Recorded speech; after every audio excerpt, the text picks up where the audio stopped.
This exotic excursion into the electric traction delights of the Indian subcontinent begins on the island of Sri Lanka, the one-time British colony of Ceylon. For any visitor arriving by sea, their first view of the trams would be at the fort adjacent to the main jetty. Although most of the more wealthy Europeans alighting from the steamers opted to travel by car or rickshaw, some did board the waiting trams. Here a well-dressed crowd clambers first on board one of the original open-sided toast racks, and then onto one of the locally built centre entrance standards.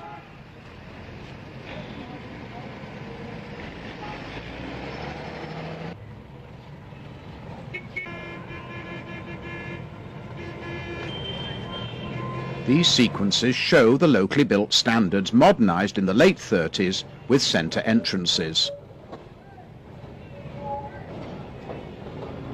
The compact 7.5-mile system dating from 1898 had been financed by British capital.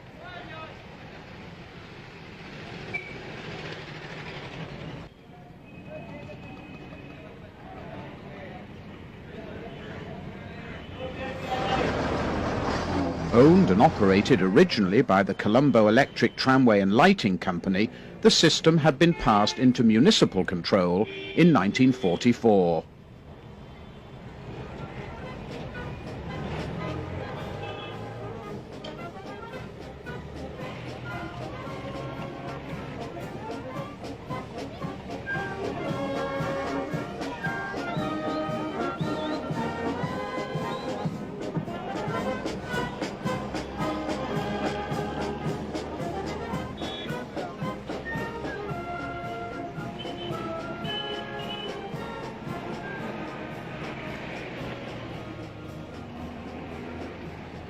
The original fleet consisted of 24 open cross-bench two-axle cars.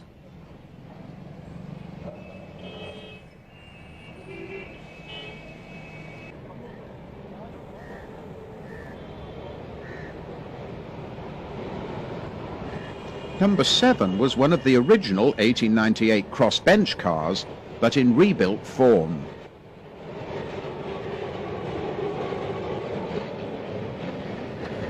A two-class fare system was in force. Over the years, the fleet had undergone many alterations and additions, so that by the mid-50s there were 4 basic body designs. The oldest were the 1898 cars, which after 1943 were progressively modernised with new sheet metal bodies. They had interior longitudinal seating.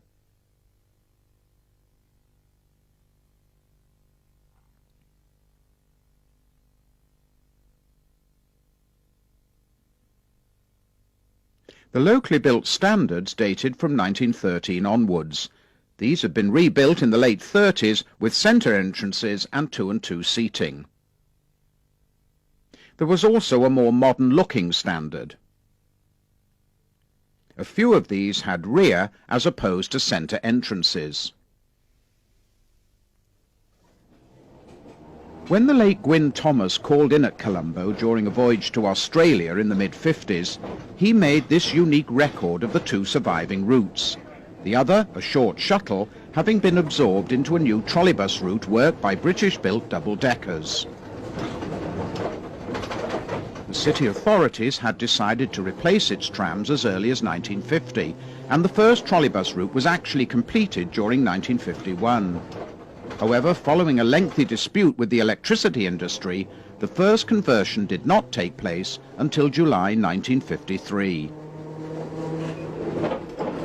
Standing at the front of the car, Gwyn Thomas took this unique record of the run out to Grand Pass as the four-wheeler progressed slowly along the narrow streets. The whole network was double track, except for a very short length of single track outside the depot. While serving in the forces, several enthusiasts did visit Colombo in the years immediately after the war, by which time there was no sign of any of the handful of bogie cars which had entered service before 1914. Having obtained permission from the then manager, Richard Wiseman had toured the 13-road depot and works on the 15th of December 1945. He noted it was well equipped, with 6 roads given over to overhauls and storage. Owing to wartime shortages, out of a total fleet of 52 cars, only 32 were in service.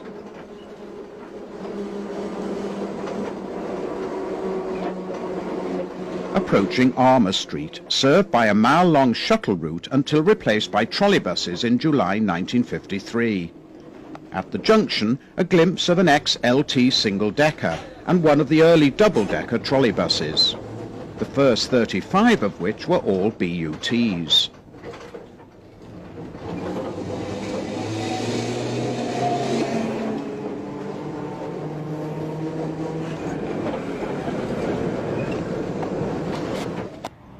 The terminus at Grand Pass was some 3 miles from the fort. Journey time back to town approximately 30 minutes. In 1945, 9 cars had been required to provide a 5-minute headway.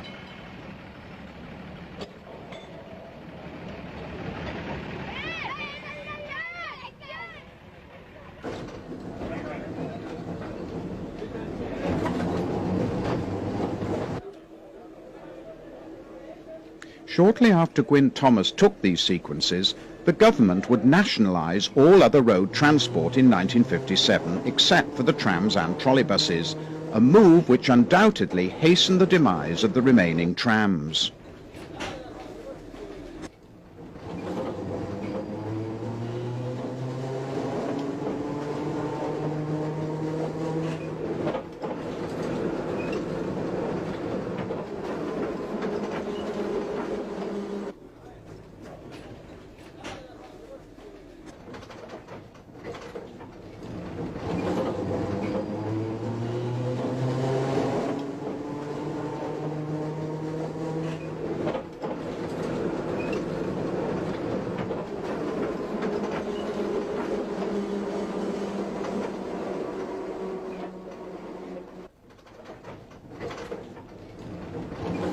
Originally having a mix of controllers, from 1945 onwards most were fitted with DK13s.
BUT trolleybuses had a mix of Weyman and East Lancashire bodies. The final 2.5 miles of tramway were replaced on the 30th of June 1960 by a fleet of 26 Sunbeam single-deckers with East Lancashire bodies. Sadly, this well-constructed system hardly paid for itself, being replaced as from the 2nd of December 1964 by ex-London Transport RTLs, many of which would remain on the island in ever-worsening condition for many years.